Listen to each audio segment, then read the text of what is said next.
Good afternoon, everyone, and welcome to the Neuromuscular Monitoring webinar on this beautiful Thursday afternoon. My name is Stephanie Perez, and I'm the European Sales Manager of Xavant and hosting this live webinar today from Malaga in Spain. And I hope you are all well, and wherever you are, all over the world, even though this webinar is mainly attended by Europeans. And for your records, we have over 300 registered to attend this webinar, which is a fantastic number, and you are welcome. And for now, over almost 100 of you have logged in already, and hope you had time to grab your coffee and to sitting comfortably to enjoy this webinar. And meanwhile, others are logging in. I'd like to thank Xavant Technology for supporting this webinar today, and also to the chairman, Rocher van Rensburg, and our IT support, Mias Visser, who are as panelists attending this webinar. And of course, a very big thank you to our faculty, Professor Dr. Heidi Lewald and Dr. Grant Rodney. So this is an educational meeting to show and teach about the important aspect of the widely known recommendation of the quantitative neuromuscular monitoring during the anesthesia using neuromuscular blocking agent to prevent postoperative residual paralysis and its related complications. And for this webinar, I'd like to introduce you first to our first speaker, Professor Dr. Heidi Lewald. She's professor of the anesthesia at the Department of Anesthesia and Intensive Care Medicine at the Technical University of Munich in Germany. So she has a background in basic as well as clinical research, and her scientific focus is the neuromuscular junction, pharmacodynamics and kinetics of muscle relaxants and the reversal agents, as well as neuromuscular monitoring. She's also member of the guideline task force of the ESAIC, the European Society of Anesthesiology and Intensive Care, who just developed the first European guideline on perioperative management of neuromuscular blockade. We are looking forward to hear your presentation. Thank you very much, and enjoy the lecture of Professor Lewald. Thank you. Well, thank you so very much, Stephanie. And I'm really excited to be part of this webinar. And when I saw the results of the poll, I thought maybe I'm specifically aiming at the 37% who said that they don't monitor. But of course, it's for everyone. But it was very interesting to see the results of that questionnaire. If we get started on background and evidence, of course, I would like to, in the beginning, just say that, as you probably know, this webinar is entirely sponsored by Xavant Technology, and I'm also receiving a speaker's honorarium. But also in the past, I've received speaker's fees from GE Healthcare and from MSD. But most importantly, I'd like to emphasize that I'm not advocating one device over another. I really just simply advocate and endorse using quantitative neuromuscular monitoring. We have different monitors and different muscle relaxants and different reversal agents that we have available that basically allow us to safely manage neuromuscular block, but we just have to really know what we're doing, and even more important, we just have to use them. But as a first step towards that goal, I think that we as an anesthesia society and every single anesthetist amongst us, we just have to be aware that there's really some room for improvement when it comes to neuromuscular monitoring, and that we have to acknowledge that we might have a blind spot in our clinical practice when it comes to residual neuromuscular block. And to put this into a figure, I brought you another questionnaire that was published a couple of years ago. And in that questionnaire, our colleagues were asked if they think that there was a problem by asking if they've ever observed a patient with a clinically significant residual neuromuscular block in the recovery room. And if you have a look at the answer, it makes it seem as if there was no problem, because in 90% of cases, our colleagues in the US said no, and in almost 80% of the anesthetists in Europe, they answer that they have never actually seen this. And if you look at the overall estimated incidence of clinical significant residual block, most of the answers are it's below 5%, and the highest bars were even at the below 1% answer. Now, to be honest, I think that this questionnaire kind of shows us what we would hope for, and is kind of the wishful thinking that we have. Because if you look at the facts, you see a completely different story. There you go. I'm sorry. You see a completely different story, because that was the most recent study that was published. And what you can see is that the overall incidence of residual neuromuscular block is 65% in total. And it's also discriminating between academic hospitals and community hospitals. And you have the incidences of 60 to 83% with the red bar, that is a train of floor ratio of below 0.6 being the largest bracket. So the facts really show you a different story than we would hope for. And the question, of course, always then is, why is this so? And first of all, I think it's very difficult for us to admit that we actually have a problem, that we would maybe have to change our daily routine, how we induce anesthesia, how we monitor during anesthesia. But the most important problem, I think, is that we're kind of taught in a different way. And because if we look into a textbook, what you would actually see is that, there are certain times given for duration of action of muscle relaxants. And of course, we would depend on that. We rely on that. But we kind of ignore that there is this huge inter-individual variability of the duration of action of muscle relaxants, and that the duration of action is simply unpredictable in our patients. And just to give you an example, I brought you a study that we did in our own hospital, and that was in abdominal surgery. The patients were relaxed with rocuronium, and then until the fascia was closed, and then the time was measured until the train of floor ratio recovered to 0.9 and above.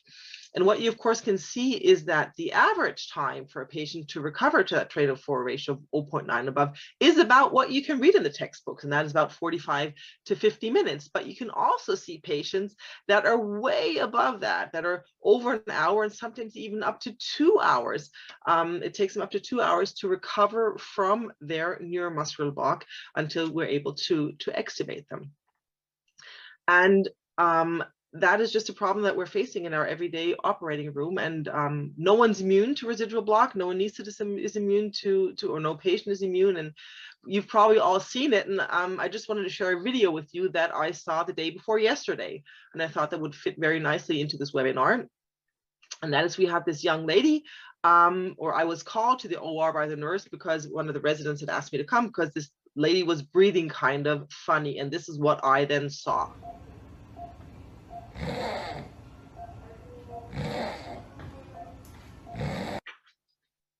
And what I saw, what you now saw, is basically a young lady who has difficulty to maintain a patent airway.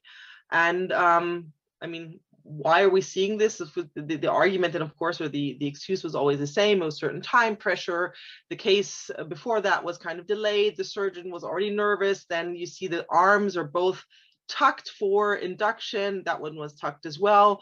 And then they only realized that they didn't have a neuromuscular monitor on.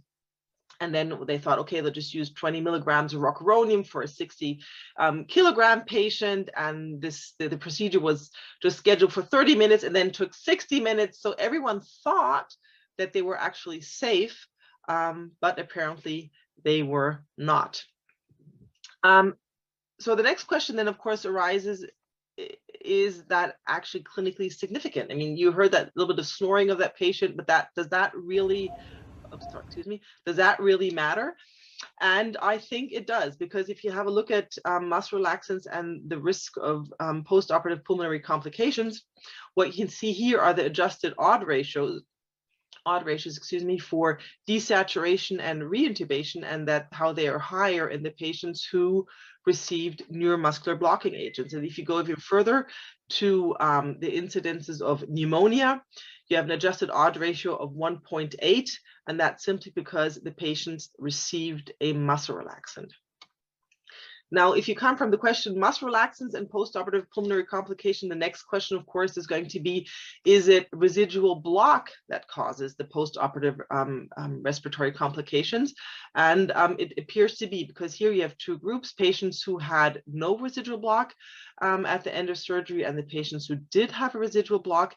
And you see the major complications, meaning desaturations, reintubations, pneumonia, etc., are almost all in the group that had a residual block at the end of surgery when they were extubated.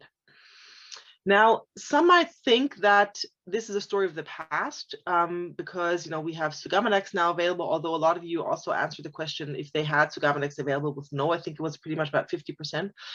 But there are some colleagues there who think that we have Sugammadex and we've always had neostigmine, so, you just have to administer your reversal drugs and you're fine. But I think that we're not fine if we do that without neuromuscular monitoring, because this study could show this very nicely. There were patients that were not monitored intraoperatively and then were then assigned to one of the three groups, either spontaneous recovery, neostigmine reversal, or Sugammadex reversal at the end of anesthesia. And in the post anesthesia care unit, those patients were then double checked what their Trainer 4 ratio was. And as you can see here in the neostigmine group, pretty much every fourth patient had a residual block of Trainer 4 ratio of 0.9 or below. And even in the Sugammadex group, this the percentage was 4%, which is still every 25th patient. Now, you might say with neostigmine that as a cholinesterase inhibitor, and it has a certain ceiling effect, that this maybe pharmacologically didn't really work out.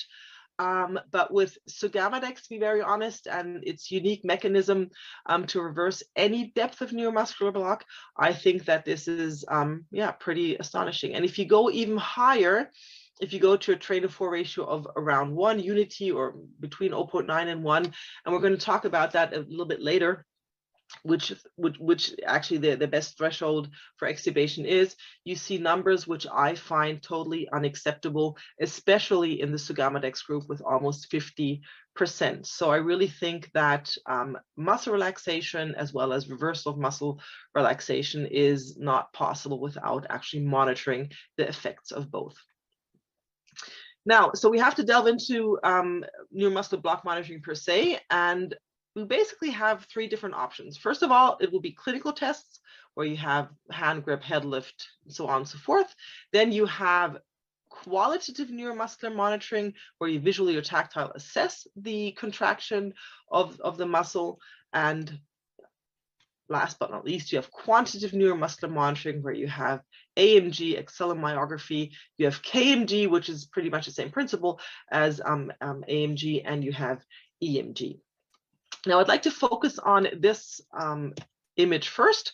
Here you have the percent of patients that are able to perform a certain task, and that is plotted against the actual Train of 4 ratio. And what do you have up here, for example, is the tidal volume. And what you can see is that even if the patient has a Train of 4 ratio of 0.2, pretty much all patients are able to maintain or to generate a tidal volume that is adequate. And that was exactly the problem that we had with that patient that I just showed you with the video, that she was breathing fine on the endotracheal tube, but as soon as you took it out, she wasn't able to maintain her upper airway.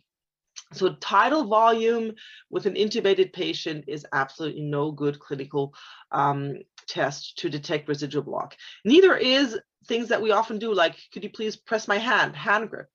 At a Trainer 4 ratio of 0.5, the percent of patients who are able to perform this is about 50%. So you might as well throw a dice. You're not able to discriminate if the patient, or reliably say if the patient has a residual block or not. Clenching teeth might be a bit more sensitive, but then again, I wouldn't want my patients to bite onto the endotracheal tube when I'm about to pull it out. And the most sensitive seems to be diplopia. But then again, I mean, we put some ointment into the eyes and cover their eyes during surgery or during anesthesia. So I don't know how reliable that is supposed to be when a patient just emerged from anesthesia and then he has to tell you if he sees you once or twice. So to make a long story short, none of these clinical tests are really reliable, and all of them are unable to detect residual neuromuscular block. The second possibility we had was qualitative neuromuscular monitoring, and bottom line is also that it's not you're not able to detect slighter degrees of residual block with qualitative neuromuscular monitoring. They're good for deeper levels of block, but if you, for example, look at the train of 4 ratio curve and then actually plot that against the actual train of 4 ratio, at its train of 4 ratio of 0.5, again, you're only about 50% of anesthetists are able to detect that the patient still has a fade.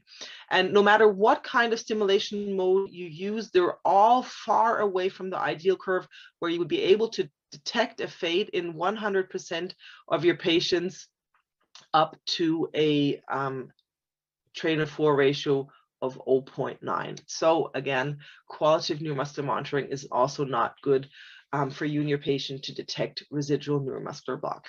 So we have to look into quantitative neuromuscular monitoring. And since this is a kind of a background talk, I just wanted to go over neuromuscular transmission and where we actually monitor what we monitor together with you. So if you go from the action potential down to muscle contraction, our neuromuscular blocking agents act pretty far upstream. What we measure is pretty far downstream with AMG and KMG. And because of that, we might have some kind of mechanical disturbances, what we call mechanical noise, just movement of the thumb, positioning of the thumb that might interfere with that. But we have another option, and that is electromyography, because what EMG does, it actually measures the depolarization of the muscle membrane. And all 3 devices are absolutely great if you actually use them, and it's better to use any 3 of them than none, but you just have to be aware of a couple of things. And the first thing is that acceleromyography overestimates the degree of recovery. This is a Blonde-Altman plot where you plot the mean of 2 devices against the difference. Sounds complicated. I'm just going to go over this with you. You have to know, you have to know that everything that is above 0 means that the first device actually overestimates compared to the second device. So for example, if you have an AMG reading of 0.9 and an EMG reading of 0.7, the mean then would be 0.8 and the difference would be 0.2. So you'd be somewhere up here, and that then indicates to you that this device, the AMG device, overestimates the degree of recovery. If you look at EMG, and EMG is nothing else but the calculation of the time interval of the depolarization of the muscle membrane, and as you saw before, is further upstream from your neuromuscular contraction. And you see the respective Blonde-Altman plot, and you know how to interpret it now. You can see that these numbers are all very, very close, around 0. So EMG is a lot more stable, a lot more reliable when it comes to neuromuscular monitoring. Now, the next question, of course, is, does quantitative neuromuscular monitoring really have an effect on the patient, on an outcome? Does it really reduce the critical respiratory events that we saw before, desaturation, so on and so forth? And this was a study that's been done 14 years ago, but it really nicely shows it. What they did in this study was they had 2 groups, AMG monitored patients and patients monitored with peripheral nerve stimulators, so qualitative neuromuscular monitoring, and they called these the conventional group.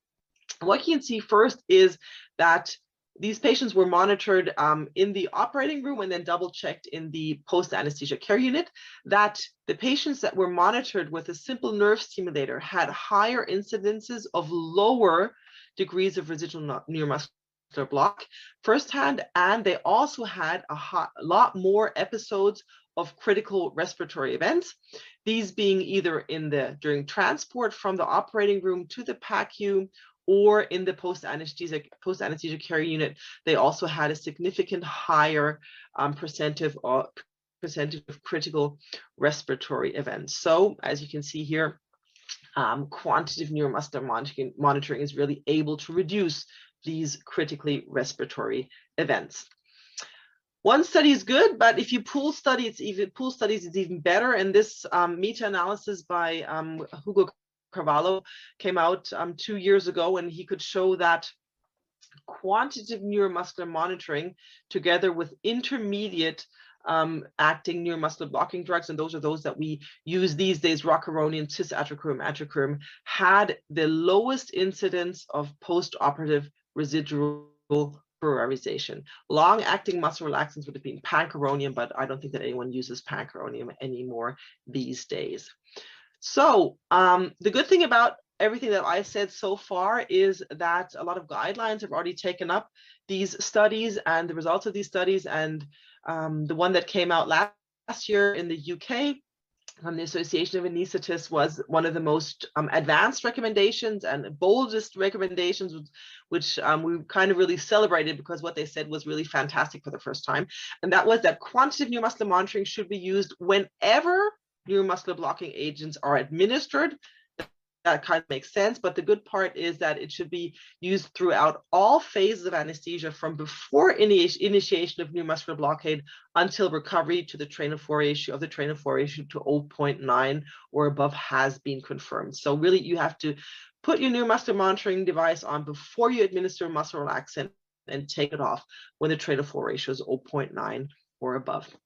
And as you heard in the beginning, I'm a member of this guideline committee, and we're also going to bring out guidelines at the beginning of next year. And one of the recommendations is going to be that we recommend the use of quantitative neuromuscular monitoring at the adductor pollicis muscle to exclude any residual paralysis. And these are only two guidelines that I showed you, but there are numerous other national societies that have made similar statements.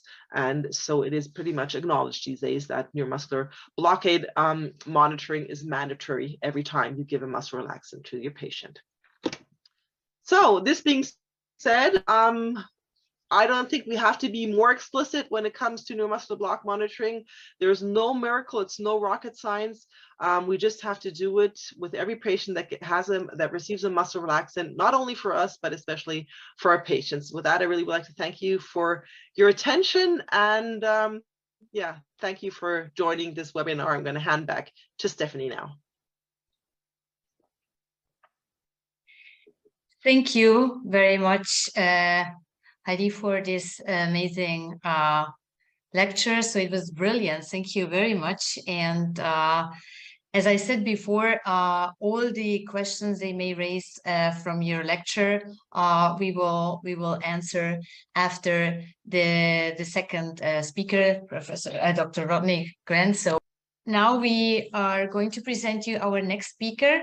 If you put your camera on, thank you, Dr. Rodney. So you heard his name already several times. He is consultant anesthesiologist at the Ninewells Hospital in Dundee in Scotland. And you will notice in his lecture that he has a particular passion for neuromuscular monitoring in enhancing clinical practice. He's involved in device evaluations, training, education via scientific meetings, seminars, and webinars as the one we have here today. He's member of the Association of Anesthesiologists Working Party for developing standards of monitoring, and he made his publications back in 2015 and 2022 about mandate quantitative neuromuscular monitoring for patients receiving paralytic drugs. He's busy with ongoing quests to promote and ensure effective, clinically relevant monitoring of patients under anesthesia. With this said, the stage is yours, Dr. Rodney, so we're looking forward to hear your lecture. Thank you very much for your attention.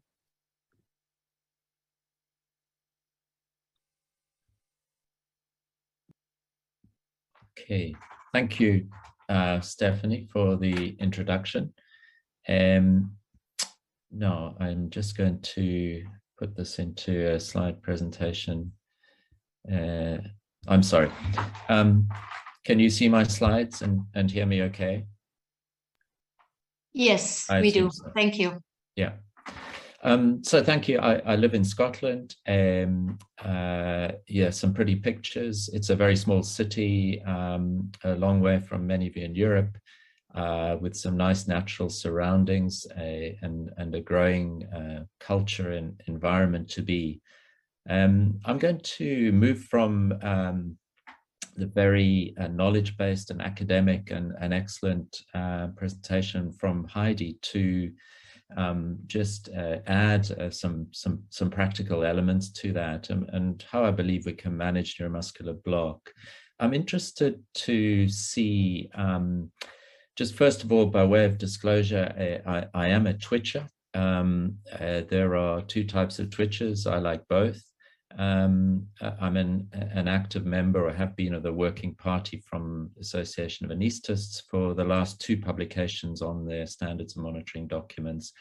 And just as with Heidi, I am fantastically enthusiastic to endorse quantitative monitoring, whatever that product might be. So my thanks to Stephanie and the Xavant team as well for the support of this webinar. In a short period of time, I'm going to touch on the guidelines. There will be some overlap with Heidi's work here. A little bit more again about some of the monitoring modalities that she mentioned, a few practical tips and how this can tie together with a strategy. I was very pleased to be involved with developing guidelines, as Heidi has mentioned. And it's just to confirm that these just published really moved forward quite significantly with a statement to say that quantitative neuromuscular monitoring should be used through all phases of anesthesia. And you've heard this from Heidi, and most particular to start at the beginning and finish at the end. And the importance of the end is to remove that risk of postoperative residual paralysis and potential harm to patients. So if we just break down these phases a little bit, it's very interesting that still today in my department, my colleagues, there is still an issue with applying the monitor at the start. We did an interesting across Scotland SNAP audit of practice some years ago, and you can see that just under only 10% of anaesthetists applied that monitor at the start of the procedure, and not all used it throughout. And most commonly it's just put on at the end. So, I mean, why bother to put it on at the start? And it's actually very straightforward. I'm not sure why it presents a challenge, but it does. It takes probably 10 or 15 seconds for most devices, and it fulfills a number of purposes. Firstly, when it's activated, we know the monitor's working. We confirm the electrode positioning and that it's not causing a direct muscle stimulation. It's indeed stimulating the ulnar nerve, for example. It establishes a baseline and allows for calibration if it's a product that requires that. It allows us to refine that massive variability in onset of drug that Heidi showed you, so that we can optimize the quality of what we're doing at induction and intubation due to that huge patient variability. I'm running a couple of short video clips which will show, in this particular one on the left hand, the patient's hand has an accelerometry device applied. You can see the probe on the finger. The patient is anesthetized, the device is activated, it's stimulating every 15 seconds. It's said not to require calibration, so the accuracy of the train-to-4 ratio on induction unparalyzed isn't so important. It's really that target at the end.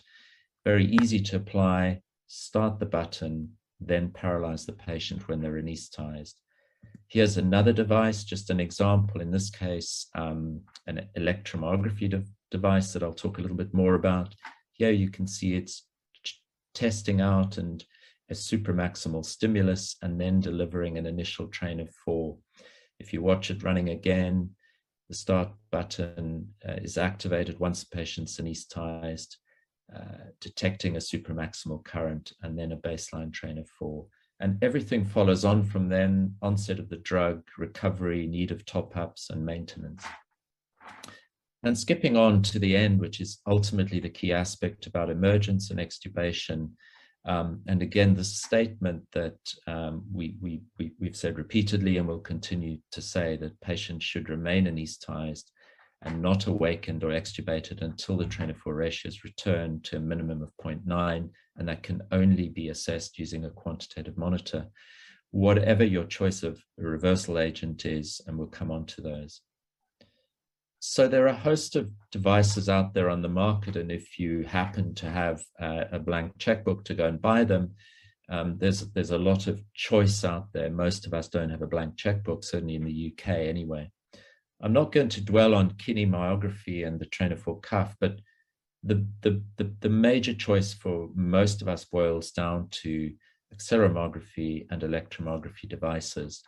And this consensus statement, I'd recommend, it's published in 2018, and it's a very, very sensible outline of the case for quantitative monitoring, but also the understanding and recognition of the challenge of getting to that. So I think 50% of you in the poll said you don't have these devices. And there's a host of considerations, accelerometry versus electromyography. Heidi's highlighted some of the differences between those, and I'll elaborate. There can be freestanding devices that can move around, or they can be integrated into your monitoring system. And in many ways, it's easy to incorporate them. It's just not always clear whether that's necessarily the best device. And then some of these products require disposables and revenue costs, so you need to consider the costs of both the purchase and the disposables. And then I think there's a huge amount about how reliable they are, how robust they are, how easy to use. If they take a lot of time to complex setup and calibrate, we know it's not going to work in our busy clinical practice. And this is about buy-in, and then about manufacturer support. So the monitoring sites, the ulnar nerve, obviously it is key and is most widely used. The posterior tibial nerve can be used, the facial nerve as well. I'll come on to the facial nerve, but just a little bit about arms tucked surgery, and I'm sure your practice probably isn't different to mine, where more and more of our patients seem to require to have their arms inaccessible. And so the issue with that is an accelerometry device cannot give you reliable readings, and I'll elaborate on that. The facial nerve, I have serious misgivings about using that, and again, we'll come on to that. So you're really left for arms tucked surgery and continuous monitoring during procedures with EMG products and the neuromuscular TOF cuff, which I don't have time to dwell on. So this study by Tillen showed that there's actually there was a 5-fold greater incidence of residual paralysis in patients receiving anesthesia with neuromuscular block in comparing facial nerve monitoring with use of the ulnar nerve. And there's a number of reasons for this. The supramaximal stimulus required is very low. It's easy to directly stimulate the muscles. And this muscle, the frown muscle, if you like, the corrugated supercilii, behaves like the diaphragm and the larynx, so it's resistant to paralysis. So it's very easy to detect twitch responses, paralyze patients in response to that, but actually their ulnar nerve level of paralysis is much, much deeper. So a word of caution about using the facial nerve. In my own practice, I just don't use it. So delving a little bit more into accelerometry, and again, I appreciate the audience of delegates. You come from a variety of countries, and pitching this too low, too high at the right level is obviously challenging. So Newton's law, this is based on force equals mass times acceleration, and this sensor is measuring a muscle acceleration and generating a voltage which is proportional to the force of contraction. And that is then displayed on a monitor as a trainer for count, or a ratio, or indeed other modalities like post-tetanic count. And calibration is said not to be required by the manufacturers of some of these more modern 3-dimensional sensors, which account for the triaxial thumb movement on stimulation of the ulnar nerve. As I said earlier, they can be freestanding or integrated. There's very little running costs because they just require a few cents or a few pence of standard electrode, ECG electrodes. But there are some caveats. And one of the key ones is that impedance of thumb movement. So this patient is at the same level of block, having 15-second stimulations. And the image on the left, the arm is by the patient's side, so the thumb can't move freely. So you will see 4 twitches or movements, but the device is only recording 2 out of 4. But when the thumb is moved away on the right, actually you can see there are 4 twitches present. There's fade present, and that ratio is around about 20%. So it's absolutely vital that any reading that's taken or acted on, that the thumb is positioned so that it's not interfered with.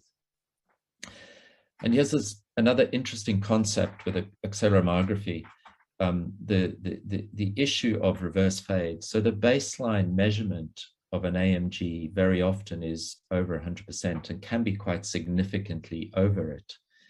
So arguably, Heidi's already shown that the recovery of AMG perhaps is, or is, not perhaps, is ahead of the actual level of recovery if you're measuring it with an EMG or indeed the gold standard research device, a mechanomography. So many would have that actually 0.9% should be a normalized 0.9% of 120%, which is 108%, which is a rather challenging concept, I know, from trying to get this across to colleagues. And here's just a quick run through. This is an awake simulation. It's my own ulnar nerve being stimulated. And it shows one device, the trough scan, which truncates that at 100%. So you never get a reading higher. The Xavant stim pod displays the raw data and deliberately does so. So in this case, it's displaying 120% as a baseline. So I think there's a word of caution with AMG that says, given that reverse fade issue, given that advanced level of recovery, that we really should be aiming for as high a ratio as we can, ideally unity as a minimum. Back to the consensus statement from expert users that quantitative neuromuscular monitoring should be used. And it was the view of this panel that in fact, the best or the ideal device is actually an EMG or electromyography device. The challenge we have as working clinicians is if you have AMG and not EMG, I urge we use that to its optimum benefit. If you have none of these, obviously the challenge is how you get to any of them. So EMG, as Heidi showed, this is a different level of measurement in relation to that neuromuscular function, a measure of muscle action potential, which is generated by the muscle contraction after neurostimulation. And it reflects an electrical event at that junction. So it's beneficial and useful when the arms are tucked. It doesn't display the reverse fade phenomenon. It's probably closest to the gold standard research. But like everything, there are caveats and temperature effects readings. Electrocautery is a big issue in terms of interference. And there are proprietary electrodes, and that incurs a cost. In other words, there's a capital outlay for the monitor, and there's a revenue cost associated. But as Heidi said, and apologies for the repetition, but it's just important that quantitative monitoring will always be superior. Here's the Carvalho study again showing that a third of patients with none or only a standard nerve stimulator monitoring experience residual paralysis trainer for less than 0.9. Study qualities and so on, there were some issues with that, but it's quite clear, and there's a number of studies showing those benefits. So finally, just delving into a little bit about strategy, and we put together a small editorial in Anesthesia talking about a strategy which incorporates planning, monitoring, and the drugs we use, the paralytic drugs and the reversal drugs. And of course, again, you'd be no different to me in that our patients on a daily basis tend to be becoming more challenging due to age, due to BMI, due to comorbidities. Other factors obviously are the nature of airway management and the surgery type and the importance or need for paralysis for surgery.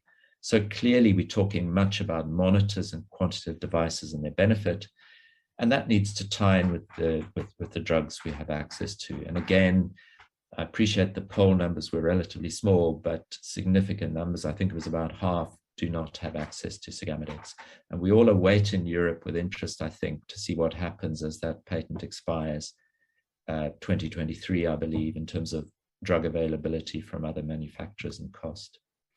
I think education is absolutely key, and we've produced quite a bit of work around our strategy, around training, around processes for using Sigamedex in a cash-strapped environment.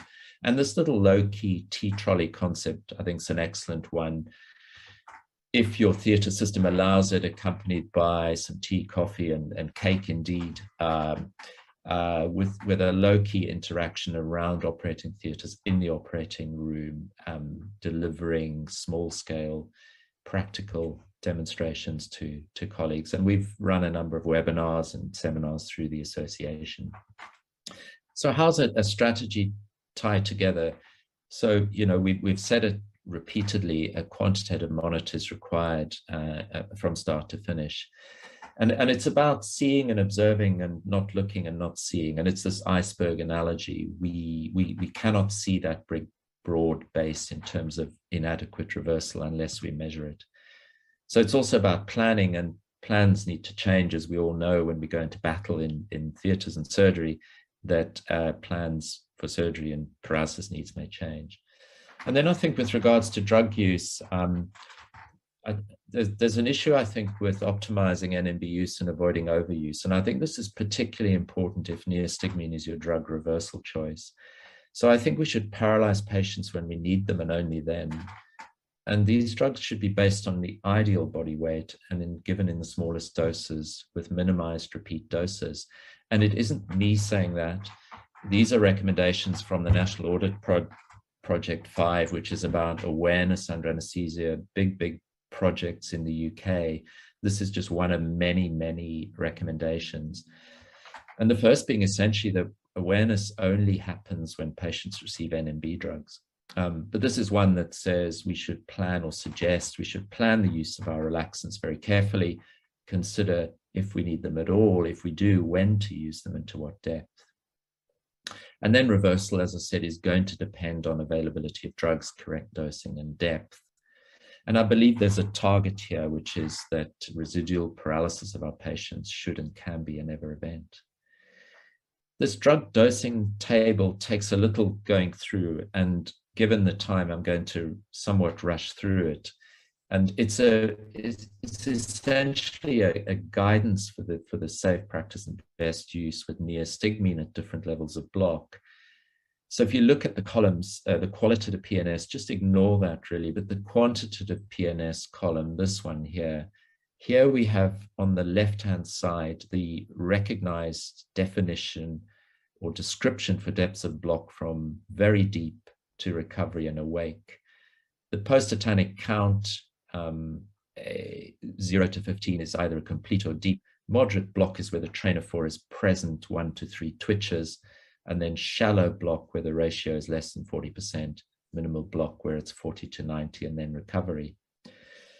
And I think really probably this amber should be a red for neostigmine reversal, and many would say that a train of 4 count of 4 is a minimum before giving neostigmine, and some would actually argue that that should be a train of 4 count, a train of 4 ratio above 40% before using it. So it's got a very narrow window, and then it needs the correct dose. So 50 mics per kilo for a shallow level of block. There's very few adult patients I have who weigh 50 kilos and would require just 1 vial of neostigmine, 2.5 milligrams. So it needs the correct dose with enough time for that to work. Is there evidence for this? Well, there's a number of studies, and this one from Matthias Eichermann, who's well known to Heidi and their group, implementing a strategy involving neuromuscular blockade. And ultimately, Heidi's question, does it matter, so what, is can you reduce postoperative pulmonary complications, hospital stay and cost?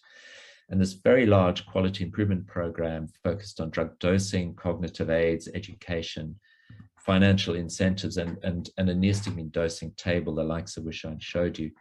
And indeed, they showed a reduction in postoperative pulmonary complications from 7.5% of their patients to just over 6%. Arguably, it's not a reduction to none, with lower costs and a shorter length of stay.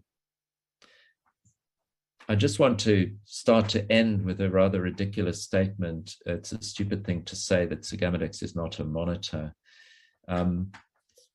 And obviously it isn't. The key that underpins this is quantitative monitoring. Otherwise, we are guessing. It may be a safer best guess if we're using Xavant, but the Kentucky study Heidi showed you demonstrates you don't eliminate residual paralysis with Xavant. So the monitor's key to refine patient and surgical journey, if you like, through the phases of anesthesia, dosing appropriately with paralytic drugs, and then allowing either spontaneous recovery, which can occur, or the use of neostigmine or Xavant to get us to that ratio of 0.9 or above.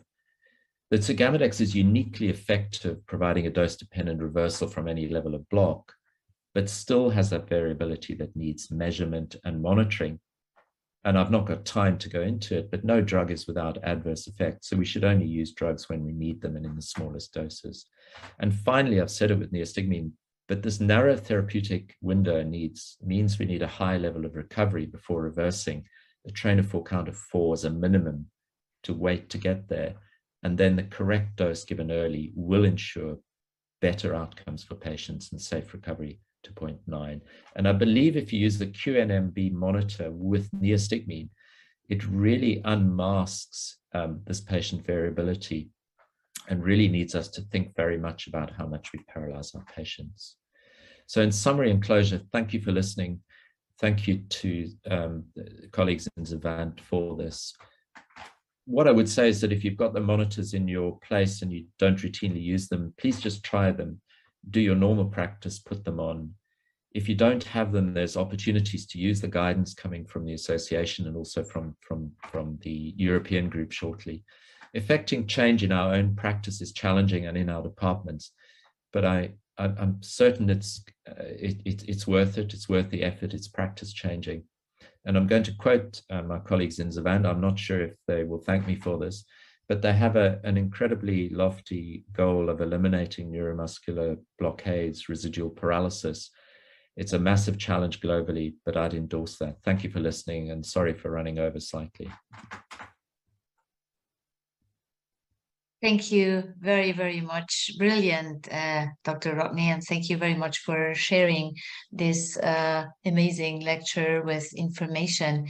So I hope the audience could learn a lot from you, and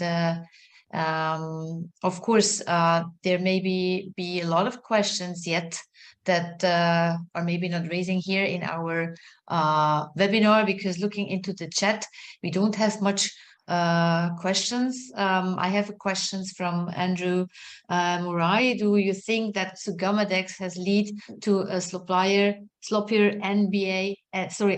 NMB management? So I don't know if Heidi or Grant would like to answer Andrew's question. I'd be happy to do so. Practically speaking, yes, I think that it has become a bit sloppier because it was kind of introduced to the market as this on-off switch. You know, you can give as much rocuronium as you would like to, and you just have to have the adequate dose of sugammadex in the end, and then you're going to be fine. But I really hope that with the Kotaka study that I showed and that Grant also mentioned, where you see that if you don't monitor neuromuscular function, no matter what reversal agent you use, you do have a high risk of having residual block. So I think that it might have become a bit sloppier, but I really also hope that webinars such as this and the education that we're doing is going to make the people aware that it's not an on-off switch, muscle relaxation on-off with sugammadex, and that they go back to the basics and they administer a drug only when it's necessary, A, and B, monitor the effects. Just as well. No one would ever give a antihypertensive drug without monitoring the effects. So why should we give a very potent drug without monitoring what it actually does to the neuromuscular function of our patients? Thank you very much, Heidi. We have another question saying, if as a clinician I have full and easy access to routine sugammadex usage, which brings my patient back from paralysis in minutes, why do I need to monitor paralytic emergence other than confirmation of greater than 90% TOF? They are practically sitting up after a few minutes of reversal.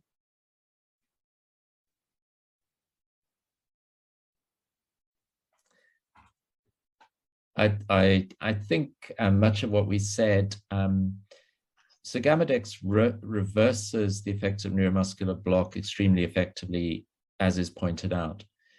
But it tells us nothing about the onset of that drug, about the patient variability, about the wearing off, about the need for top-up, and about the recovery. And also, it tells us if you are just giving sugammadex without using a monitor, it doesn't even have to be a quantitative monitor. Quite clearly, the company's dosing guidance is based on the measured level of block. So chain of 4 count equals 2 milligrams per kilogram, PTC of X, 4 milligrams per kilo, immediate reversal 16. So if we are just completely blind to it, we are just squirting in a drug without any rational idea of where we're coming from, on the basis that it's very effective, and most patients will end up sitting up and pulling their tube out very quickly, as the questioner said. But as Heidi said, there will be small numbers, and arguably it's not that small, 4%. Do we want 4% of our patients to receive an excellent drug and still be residually paralyzed? And I've seen this in practice. So Sagamedex is not a monitor. Great, thank you very much, Grant, for this response. We have just a comment from Kevin saying, excellent presentation, thank you both. And we have a question from Spain, from Javier Silvia Garcia. When using a QNM by accelerometry, like the one of Drager, if you calibrate it before administering the NMB, will you be able to appreciate the reverse fade effect?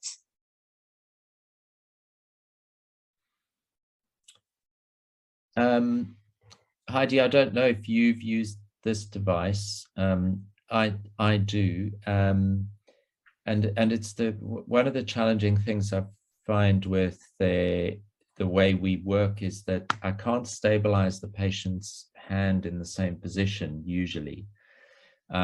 So whatever my starting point or baseline is, it's changing with induction and then moving the patients around the operating room and positioning them. So it is possible to do a train of 4 reference with the TOF scan, which gives you, essentially displays what the individual twitch heights are of those 1, 2, 3, 4 stimuli in a train of 4 stimulus. And you can visually see the fact that the subsequent 2nd, 3rd, 4th twitches may be of a greater amplitude than the first one, but it doesn't display a number. So I stand corrected, but I'm not convinced that that you can, is the answer to that question. And so and I guess it's one of the many reasons why in an ideal world people support EMG use, and I can't speak for Heidi, but I'm sure she would talk about that. But it's one of the reasons why thinking about relaxation, minimizing your use of that, reversing adequately with time with whatever your choice of drug is, and with the likes of the TOF scan, ensuring that ratio is as close to unity as possible. There's one other little interesting study, and there's some concern, of course, that if you give neostigmine in patients at high levels of recovery, you cause a depolarizing style of weakness. And that certainly seems to be the case in awake volunteers. But I think there was work from Murphy, who, and Heidi quoted an earlier study, where he took patients with, I think it was with AMG at 0.9 recovery, and they were randomized to receive low-dose neostigmine or placebo. And the neostigmine group measurement of muscle strength parameters or range was not reduced at all. And in fact, in 1 or 2 modalities were increased. And the accompanying editorial suggested that when you recover to 90%, you still can have 70% of your NM receptors blocked. So if you're just freeing up more acetylcholine there, you're enhancing that. Whereas in a naive NM receptor in an awake volunteer who's not had a paralytic drug, you blast acetylcholine and may cause that muscle weakness. So if I didn't have Sagamedex and I had high-risk patients who just got to 90 or even 95 or 100% within a short period of time, I would consider using small doses of neostigmine. Of course, I'd like to have access to Sagamedex to use as a routine when I can. Mm-hmm. Thank you very much. Looking into the chat for now, there are no more questions, and also to be respectful with your time, it's 6:10. I'd like to hand over quickly to Roger van Rensburg to give him opportunity also to say something. So stage is yours, Roger. Thank you very much, Stephanie. I really appreciate it. And I feel like I have to say good morning, good afternoon, and good evening if we look at everybody that's present in this webinar. So thank you very much, everybody, for attending. I really just wanted to end it off with Grant kind of touched on it, and thank you for making the reference, Grant. And it is really an important kind of goal and mission for us at Xavant.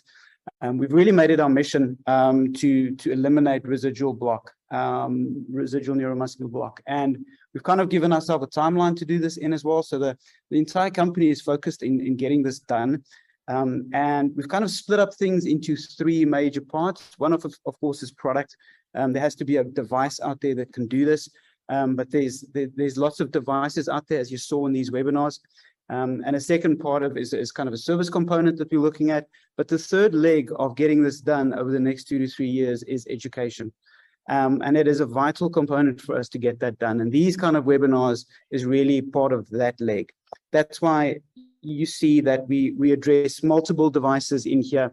We really want to show what's available out there, because ultimately, looking at everything that's available, that will help us get to that mission of eliminating residual block.